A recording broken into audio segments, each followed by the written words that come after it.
रहे थे, यीशु ने अपने चेलों को कहा ना झोली लेना, ना बटुआ लेना, कुछ नहीं लेना, लेकिन प्रभु के कार्य को करने के लिए उसने उत्साहित किया।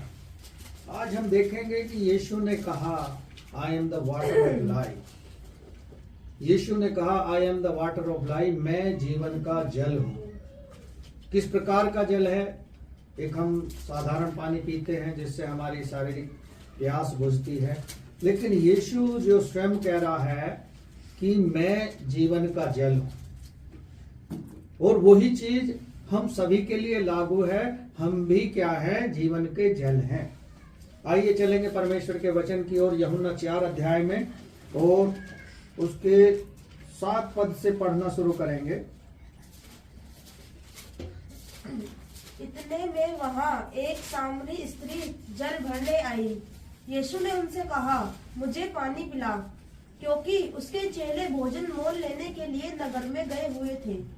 इसीलिए उस सामरी स्त्री ने उससे कहा, यह कैसी बात है कि तू यहूदी होते हुए भी मुझसे पानी मांगता है। हाँ, बस आइए आंखें बंद करेंगे और प्रार्थना करेंगे। धन्यवाद हो प्यारे पिता आज के सुंदर समय के लिए कि प्रभु आपके वचन को सीखने के लिए जा रहे हैं। आपका पवित्र आत्मा हमारे बीच में मौजूद है, हमें बुद्धि और समझ और ज्ञान दे, वचन का प्रकाशन दे कि इस वचन को सीखें, समझें और तेरे नाम की महिमा करें। इन गवाहियों के लिए हम धन्यवाद देना चाहते हैं कि प्रभु हर पल हर क्षण हमारे साथ रहते हैं, हमारे जीवन में प्रोटेक्शन का कार्य करते हैं, हमारे अनुग्रह और दया हम पर बनाए रखते हैं। प्यारे प्रभु आज के वचन को सीखने के लिए पवित्र आत्मा हमारी सहायता करे, सीखने में, सिखाने में बुद्धि समझ ज्ञान मिले, वचन का प्रकाशन मिले, ताकि इस वचन के द्वारा हम तेरे नाम को महिमान्वित करें। प्यारे प्रभु जितने भाई बहन बैठे हैं सबको तेरे हाथों में सौंपते हैं, तो दया कर सीखने के लिए प्यारे प्रभु तेरा आत्मा हमें वो बुद्धि वो ज्ञान दे जो राजा सुलेमान को आपने दिया, क्योंकि प्रभु राजा सुलेमान से आपने कहा तू मुझसे मांग, उसने आपसे बुद्धि मांगी। प्रभु हम भी आपसे बुद्धि मांगते हैं कि हम तेरे वचन को लोगों के बीच में प्रकट कर सकें, तेरी सहायता से, तेरे आत्मा की अगुवाई में, तेरे अनुग्रह में, तेरी दया में चल सकें। सब कुछ तेरे हाथों में सौंपते हैं। ये छोटी प्रार्थना उद्धार करता प्रभु यीशु के नाम से मांगते हैं, आमीन। हालेलुया। यहाँ वो स्त्री से मांग रहा है पानी। क्या कह रहा है? मुझे पानी पिला। साधारण तौर पर हम देखते हैं कि पानी जो है जीवन को बचाता है, लेकिन मैंने कई जगह देखा है लिखा हुआ रहता है जल ही जीवन है, लेकिन जल ही जीवन होने के बाद भी लोग पानी का मोल नहीं समझते, ऐसे ही बहता रहता है। ऐसे ही सड़कों पे आप देख लो, पार्कों में देख लो, गलियों में देख लो। लेकिन परमेश्वर का जो वचन है किस पानी की बात कर रहा है? यहां साफ कह रहा है वो, इतने में एक सामरी स्त्री जल भरने को आई। यीशु ने उससे कहा, मुझे पानी पिला, क्योंकि उसके चेले तो नगर में भोजन मोल लेने के लिए गए थे। उस सामरी स्त्री ने उससे कहा, यदि तू यहूदी होकर मुझ सामरी स्त्री से पानी क्यों मांगता है? यहूदी स्त्री, यहूदियों से और सामरियों के बीच में कोई संपर्क नहीं था, वो मेल नहीं रखते थे। सामरी जो जाति थी, वहां जो सामरी स्त्री थी एक ऐसी दलित जाति की थी जिसको आज की भाषा में हम कह सकते हैं जो छोटी जात कहते हैं ना लोग, हाई कास्ट वाले, नीची जात और ऊंची जात का जो छुआछूत जो चल रही है ये 2014 से ज्यादा बढ़ी है। तो छुआछूत जो है वहां उस प्रकार की हम देख रहे हैं कि सामरी स्त्री यहूदी से कहती है कि क्या तू यहूदी होकर मुझसे जल मांगता है? लेकिन यीशु मसीह जो है उससे बात करने के लिए, उसको वचन बताने के लिए ऐसी शुरुआत करता है। आप देखो, जब जितने हम दृष्टांत पढ़ते हैं वहां लिखा है जब यीशु मसीह को रोगी लोग चिल्लाते थे तो वो उनकी सुनता था। चेले डांटते थे कि चुप रहो, शांत रहो। जैसे हम देखते हैं कंधा चिल्ला रहा है और वो चेले उसे डांट रहे हैं कि चुप रहे, उसको दुख ना दे, लेकिन यीशु मसीह जाकर उनकी सुनता है। यहाँ सामरी स्त्री से कह रहा है तू मुझे पानी पिला, और सामरी स्त्री उत्तर दे रही है कि तू यहूदी होकर हम सामरियों से पानी मांग रहा है। लेकिन यीशु मसीह उस पानी की बात नहीं कर रहा जो वो भरने के लिए आई थी। वो किसका कुआं था? याकूब का कुआं था। और याकूब ने उन्हें लोगों के लिए दिया था। जैसे आज हम देखते हैं गांवों में, देहात में जाकर आप देखोगे लोग नल लगवाते हैं सरकार की ओर से और उस पर लिखा रहता है। तो इस तरह से याकूब ने वहां सामरियों को वो कुआं पानी भरने के लिए दिया था और वो उससे जल मांग रही है। आप इस दृष्टांत को आगे पढ़ेंगे तो बहुत सारी चीजें सीखेंगे। आगे पढ़ें। उस सामरी स्त्री ने उससे कहा, हाँ, तू यहूदी होकर मुझ सामरी स्त्री से पानी क्यों मांगता है? हाँ, वो स्त्री कह रही है तू यहूदी होकर हमसे पानी क्यों मांगता है। वो उससे प्रश्न कर रही है यीशु मसीह से। हाँ, आगे। क्योंकि यहूदी सामरियों के साथ किसी प्रकार का व्यवहार नहीं रखते। हाँ, यीशु ने उत्तर दिया, यदि तू परमेश्वर के वरदान को जानती और यह भी जानती कि वह कौन है, तो जो तुझसे कहता है मुझे पानी पिला, तो तू उससे मांगती और वह तुझे जीवन का जल देता। हाँ, वह तुझे जीवन का जल देता। यदि तू जानती कि तुझसे पानी कौन मांग रहा है और पानी किस प्रकार का है उसके पास, तो जो तू जल भरने के लिए आई है तू उसको ना मांगती, उससे मांगती जो कह रहा है कि मुझे पानी पिला। यीशु मसीह के पास कैसा पानी था? परमेश्वर का वचन, जिससे हम मत्ती 4 अध्याय को पढ़ते हैं। वहां लिखा है कि मनुष्य केवल रोटी से ही जिंदा नहीं रहेगा, परमेश्वर के वचन से भी जीवित रहेगा। और यूहन्ना 3 अध्याय में हम पढ़ते हैं निकोदेमस की कहानी में, यीशु मसीह कहता है निकोदेमस से कि जब तक कोई जल और आत्मा से ना जन्मेगा वो परमेश्वर के राज्य को नहीं देख सकता।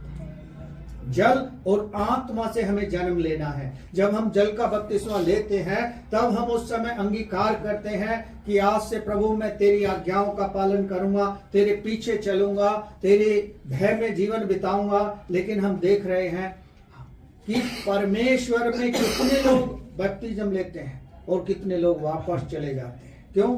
क्योंकि वचन पूरा होता है। वचन में लिखा है बुलाए हुए बहुत हैं लेकिन चुने हुए कम हैं।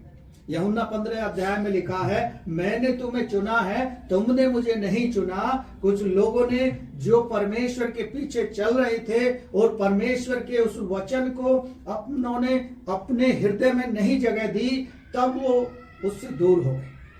क्योंकि भजन संहिता 119 में लिखा है कि मेरा वचन तुम्हारे हृदय में अधिकाई से बसे। मैंने तेरे वचन को अपने हृदय में रख छोड़ा है कि मैं तेरे विरुद्ध में पाप ना करूं। जब पाप हम करते हैं, पाप कब करते हैं? जब हमारे हृदय में वचन ना हो, जब हम परमेश्वर को जानते ना हो, जब परमेश्वर का वचन हमारे जीवन में ना हो, हमारा प्रार्थना का जीवन कमजोर हो, हमारे आत्मिक रूप से हम निर्बल हो, तब हम क्या करते हैं? परमेश्वर से दूर हो जाते हैं। लोग परमेश्वर के दिए वो उद्धार को तुच्छ क्यों समझने लगते हैं? क्योंकि वो परमेश्वर के साथ चलने में अपने आप को असहाय महसूस करते हैं। परमेश्वर के उस जल को पी तो लेते हैं लेकिन उसमें निरंतर आगे बढ़ते नहीं हैं। यहाँ यहूदी एक सामरी स्त्री को परमेश्वर का वचन सुना रहा था। आप इसमें पूर्ण संपन्न अध्ययन वाली बाइबल को पढ़ोगे तो लिखा है उसकी संपूर्ण कहानी में कि यहूदियों के अलावा कोई भी उसमें नहीं गया था। उस गांव में, सामरियों के गांव में नहीं गया था। परमेश्वर का पुत्र यीशु उस गांव में गया और पानी के दृष्टांत के रूप में परमेश्वर के वचन को सुनाने लगा। आगे पढ़ेंगे 11 पद से। स्त्री ने उससे कहा, हाँ, हे प्रभु, तेरे पास जल भरने को तो कुछ है भी नहीं। हाँ, वो स्त्री संसारिक रूप से सोच रही है कि कुएं के पास बैठा है लेकिन इसके पास जल भरने के लिए कुछ भी साधन नहीं है, तो ये कैसे हमें जल पिला सकता है? आगे। कुआं गहरा है तो फिर वह जीवन का जल तेरे पास कहाँ से आया? हाँ, जीवन का जल तेरे पास कहाँ से आया? कुआं तो गहरा है। वो अभी भी संसारिक रूप से सोच रही है। यीशु मसीह ने उसे हिंट दिया था कि तू जानती तो तू मुझसे मांगती, लेकिन उसने उस बात को अनदेखा किया, नहीं पहचान पाई। आगे पढ़ेंगे। क्या तो हमारे पिता याकूब से बड़ा है, जिसने हमें यह कुआं दिया और अपाही अपनी संतान और अपने पशुओं के समेत इसमें से पिया। यीशु ने उसको उत्तर दिया, जो कोई यह जल पिएगा वह फिर प्यासा न होगा, फिर प्यासा होगा परंतु जो कोई उस जल में से पिएगा जो मैं उसे दूंगा वह फिर अनंत काल तक प्यासा न होगा, वरन जो जल मैं उसे दूंगा वह उसमें से एक सोता बन जाएगा जो अनंत जीवन के लिए उमड़ता रहेगा। जो अनंत जीवन के लिए उमड़ता रहेगा। जो जल मैं उसे दूंगा उस जल में से पिएगा तो वो एक सोता बन जाएगा। ये परमेश्वर का वचन है। आपने उद्धार पा लिया, आपने परमेश्वर को जान लिया, तो आप लोगों को परमेश्वर के बारे में बताओगे और परमेश्वर से उन लोगों का मेल मिलाप कराओगे। यही जीवन का जल है। जो उसमें से पिएगा वो एक सोता बन जाएगा। और जो हम संसारिक जल पीते हैं उससे हमें फिर प्यास लगती है।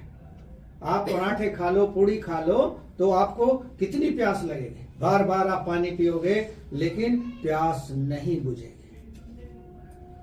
परमेश्वर हमें वो जीवन का जल पिलाया है जिससे हम एक सोता बन गए हैं, लेकिन हमने उस वचन का महत्व नहीं जाना।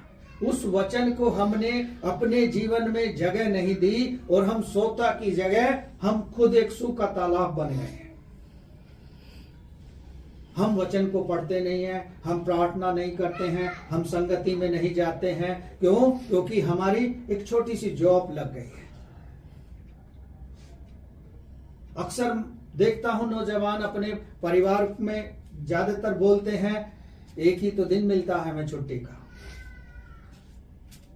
एक ही दिन मिलता है, अच्छी बात है, लेकिन परमेश्वर को कब स्मरण रखोगे? परमेश्वर ही देने वाला है, परमेश्वर ही लेने वाला है। हम इस बात को भूल जाते हैं। जब परमेश्वर का भय हमारे अंदर नहीं रहता तब हम परमेश्वर को तुच्छ समझने लगते हैं। और आजकल देख रहे हैं नौजवानों के अंदर एक ऐसी आंधी सी बह रही है कि संसार की ओर आकर्षित हो रहे हैं। शैतान उन्हें अट्रैक्शन में डाल रहा है, शैतान के पीछे हो लिए हैं। परमेश्वर के भय को भुलाकर, परमेश्वर की आराधना को, संगति को भुलाकर, परमेश्वर के उस वचन को तुच्छ समझकर, उस दिए हुए उद्धार को जो परमेश्वर ने अपनी दया के द्वारा हमें हमारा उद्धार किया है। क्योंकि परमेश्वर हर एक को वो उद्धार देना चाहता है, हर एक को वो सोता बनाना चाहता है जीवन के जल का, जो हमारे अंदर से उमड़ता रहे, जो हमारे अंदर से बहता रहे, जो दूसरों की प्यास बुझाता रहे। लेकिन हम खुद ही प्यासे हैं। आपने देखा होगा और पढ़ा भी होगा, परमेश्वर के वचन में लिखा है, जब यीशु मसीह को क्रूस पर चढ़ाया जा रहा था तो उसने पानी मांगा, मैं प्यासा हूं। लोगों ने उसे क्या दिया? सिरका पिलाया, क्योंकि वचन के अनुसार पूरा होना था। हमारे यहाँ कोई गेस्ट आता है, कोई मिलने आता है, तो हम उसे सबसे पहले क्या देते हैं? पानी देते हैं। लेकिन उस पानी के अलावा भी हमें कुछ उसे देना चाहिए। पिछले दिनों हम और हमारी पत्नी एक गांव में गए थे, एक प्रोग्राम में। मैंने देखा वहां बैठे हैं लोग, मैंने इनसे कहा इन्हें परमेश्वर का वचन दे दो।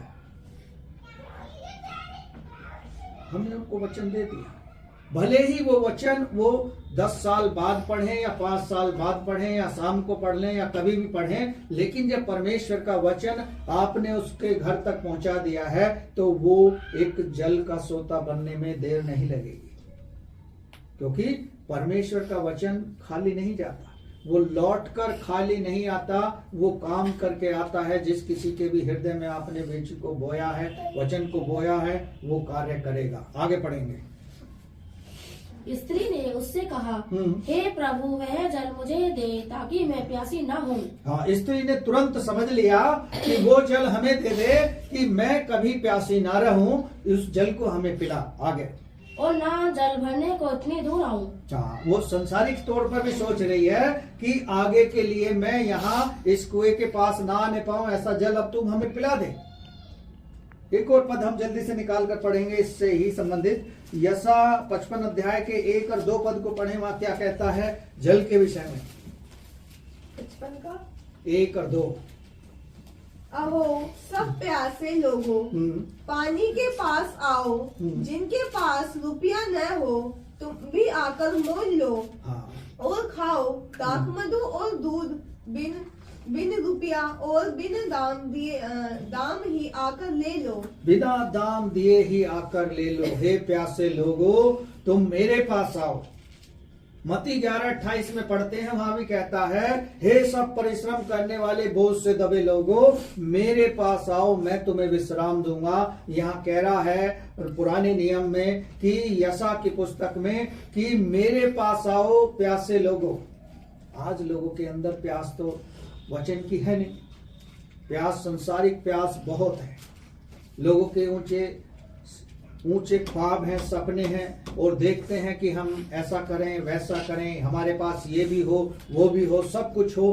क्या कभी ये सोचते हैं बैठकर कि मैं परमेश्वर के साथ कितना समय बिताता हूँ, परमेश्वर से कितने समय बात करता हूँ? ये हमारे जीवन का एक महत्वपूर्ण भाग है, प्रार्थना, वचन और संगति और उसकी अधीनता में जीवन बिताना।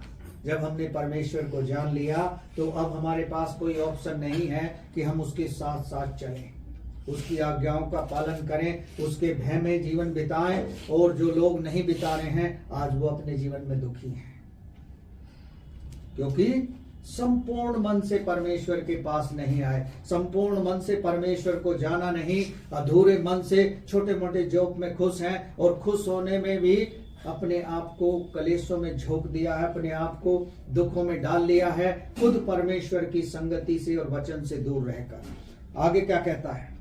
जो भोजन वस्तु नहीं है उसके लिए तुम क्यों रुपया लगाते हो, और जिस से पेट नहीं भरता उसके लिए क्यों परिश्रम करते हो। जिससे पेट नहीं भरता उसके लिए क्यों परिश्रम करते हो? हम चिंता करते हैं, हमारे पास जॉब नहीं है, हमारे पास पैसा नहीं है, हमारे पास ये नहीं है। कभी हम ये सोचते हैं कि परमेश्वर पर हमारा कितना भरोसा है?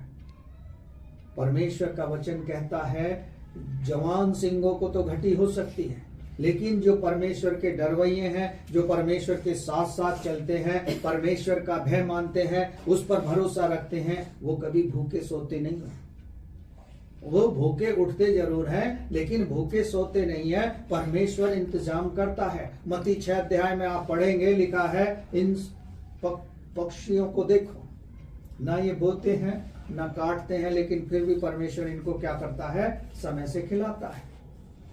तो हम तो उसके लिए एक महत्वपूर्ण लोग हैं, जिसको उसने अपनी सांस से बनाया, जिसने हम में जान डाली, वो हमसे प्रेम करता है, जिसने हमारे लिए अपना बहुमूल्य लहू दे दिया, वो हमें दाम देकर छुड़ाकर मौत के पंजे से लेकर आया है, इसलिए कि हम उसके जीवन के जल का सोता बन सके, और ताकि हमारे जीवन से जो देखे, जो सुने, जो पाए, वो भी एक जल का सोता बन जाए। वो कहना चाहता है। एक और पद जल्दी से निकाल कर पढ़ेंगे, मेरे साथ आ जाएं। पहला कुरिन्थियों 10 अध्याय के 3 और 4 पद को पढ़ें, क्या कहता है परमेश्वर का वचन। पहला कुरिन्थियों 10 अध्याय के 3 और 4 पद को। सबने एक ही आत्मिक भोजन किया। सबने एक ही आत्मिक भोजन किया, जो जीवन के जल की हम बात कर रहे हैं। हाँ, और सबने एक ही आत्मिक जल पिया, क्योंकि सबने एक ही आत्मिक भोजन किया, सबने एक ही आत्मिक जल पिया, क्योंकि वे उस आत्मिक चट्टान से पीते थे जो उनके साथ साथ चलती थी। हाँ, जो उनके साथ साथ चलती थी, उस चट्टान में से पीते थे। वो चट्टान कौन थी? परमेश्वर। हाँ, और वह चट्टान मसीह था। हाँ, वह चट्टान मसीह था, उसमें से वो पी रहे थे। आत्मिक भोजन हमारा परमेश्वर का वचन है, आत्मिक जल हमारा क्या है? परमेश्वर का वचन है। ये हमें खाना और पीना है ताकि हम मजबूत हो जाएं और कठिन परिस्थितियों में शैतान का सामना कर सकें, इनके द्वारा ताकत पाकर, बल पाकर। हाँ, एक और पद जल्दी से निकाल कर पढ़ेंगे, मेरे साथ आ जाएं। भजन संहिता 110 के 7 पद को पढ़ें। यहाँ क्या कहता है परमेश्वर का वचन? वह मार्ग के किनारे के सोते से जल पिएगा। वह मार्ग के किनारे से जल के सोते से पिएगा। हाँ, इस कारण वह अपना सिर ऊंचा करेगा। हाँ, इस कारण वह अपना सिर ऊंचा करेगा। जो जीवन का जल पी लेगा वो हमेशा एक सोता बनता चला जाएगा। भजन संहिता आपने पढ़ा होगा, 23 में लिखा है, यहोवा मेरा चरवाहा, मुझे कुछ घटी ना होगी। वह मुझे सुखदाई जल के झरने के पास लेकर चलता है। जल के झरने के पास लेकर चलता है। जो जल वो हमें पिलाना चाहता है, उस जल की हमारे अंदर कितनी प्यास है ये आप और हम सब जानते हैं।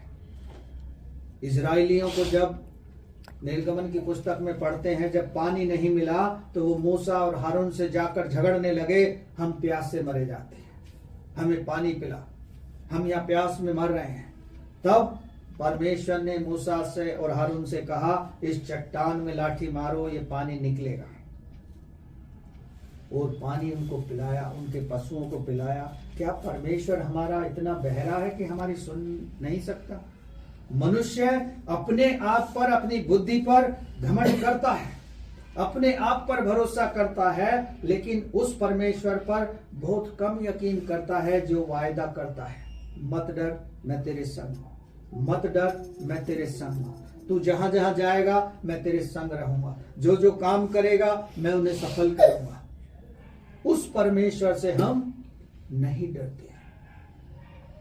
अपने आप से, अपने कैरियर से, अपने जीवन से ऐसा प्यार करने लगते हैं जो संसारिक चीजों में हमारा कोई महत्व नहीं है। संसारिक चीजों के पीछे हम भाग रहे हैं, आत्मिकता को हमने खो दिया है। प्रार्थना हम करते नहीं है, संगति में हम जाते नहीं हैं, और हमारे सपने ऊंचे हैं, हमारी अपेक्षाएं ज्यादा हैं कि हमें ये भी मिले, हमें वो भी मिले, मैं इतने लाख कमा लूंगा, मैं इतने लाख कमा लूंगी, मैं ये कर दूंगी, मैं वो कर दूंगी। अंत में ऐसे लोगों का क्या होता है?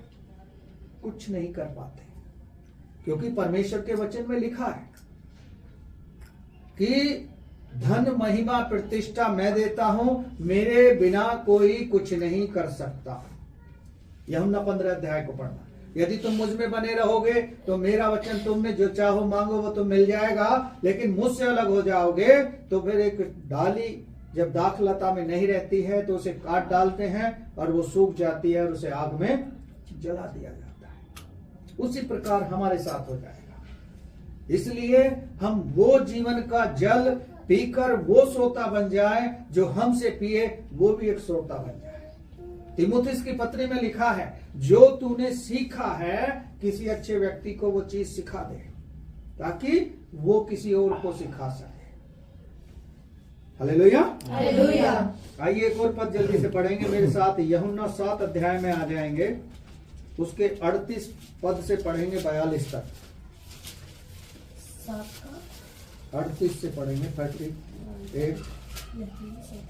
जो मुझ पर विश्वास करेगा, जो मुझ पर विश्वास करेगा, जैसा पवित्र शास्त्र में आया है, जैसा पवित्र शास्त्र में आया है, उसके ये नहीं है? है 38 यही तीसरा था, नहीं 38 38 है। ये क्योंकि तो है। मैं अपनी इच्छा से नहीं, 7 यूहन्ना 7 अध्याय है ना। हाँ, यूहन्ना 7 अध्याय यही है, शुरू से पढ़ो। जो मुझ पर विश्वास करेगा, जैसा पवित्र शास्त्र में आया है, उसके हृदय में से जीवन के जल की नदियां बह निकलेंगी। हाँ, उसके हृदय में से जीवन के जल की नदियां बह निकलेंगी। उसने यह वचन पवित्र आत्मा के विषय में कहा। हाँ, ये वचन जो है किसके विषय में कहा? होली स्पिरिट के विषय में कहा, जिसे उस पर विश्वास करने वाले पाने पर थे, क्योंकि आत्मा अब तक न उतरा था, क्योंकि यीशु अब तक अपनी महिमा को न पहचाना था, तब न पहुंचा था, पहचाना नहीं तब पहुंचा था, न पहुंचा था। तब भीड़ में से किसी ने ये बातें सुनकर कहा, सचमुच यही वह भविष्य देवता है। दूसरों ने कहा, यह मसीह है। परंतु कुछ ने कहा, क्यों, क्या मसीह गलील से आएगा? क्या पवित्र शास्त्र में यह नहीं आया कि मसीह दाऊद के वंश से और बेतलहम गांव से आएगा, जहां दाऊद रहता था? हाँ, ये प्रोफेसी की बात कर रहे हैं। लेकिन यदि हम देखते हैं कि परमेश्वर का वचन कह रहा है कि उसके हृदय में से जीवन के जल की नदियां बह निकलेंगी। जो परमेश्वर के वचन को जान लेगा, परमेश्वर को पहचान लेगा, उससे प्रेम कर लेगा, उसकी आज्ञाओं को अपने हृदय में बसा लेगा, उसके हृदय में से जीवन के जल की नदियां बह निकलेंगी। वो जिसके लिए प्रार्थना करेगा वो चंगा हो जाएगा, वो जिसको वचन बताएगा वो परमेश्वर के पीछे हो लेगा, वो जो भी काम करेगा परमेश्वर उसके साथ रहेगा। क्योंकि परमेश्वर ने प्रॉमिस किया था कि तू जहां जहां जाएगा मैं तेरे संग रहूंगा, और जो जो तू काम करेगा उन्हें मैं क्या करूंगा, सफल करूंगा। तो परमेश्वर हमारे और आपके जीवन में उस वायदे को पूरा करता रहेगा, उसका वायदा है। आगे पढ़ेंगे, मेरे साथ कर लें, व्यवस्था विवरण में आ जाएं, उसके 5 अध्याय के 24 पद को पढ़ें। क्या कहता है यहाँ परमेश्वर का वचन?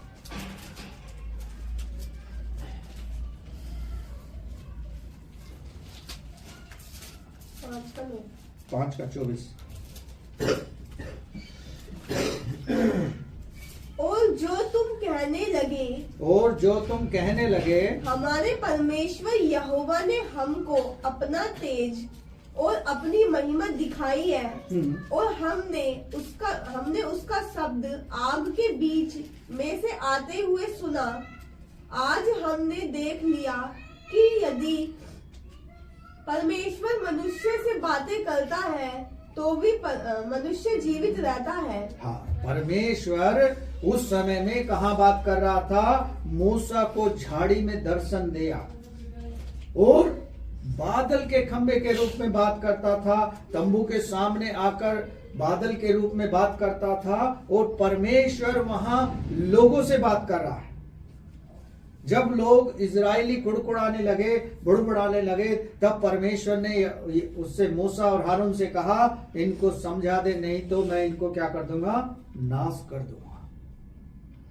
ये मेरे विरोध में बार बार पाप कर रहे हैं, मेरे विरोध में अनाप शनाप बोल रहे हैं, मैं क्या कर दूंगा, इनका नाश कर दूंगा। आज मैं देखता हूं बहुत से भाई बहन कहते हैं कि मैं परमेश्वर में चल रहा हूं लेकिन मुझे कुछ नहीं मिल रहा।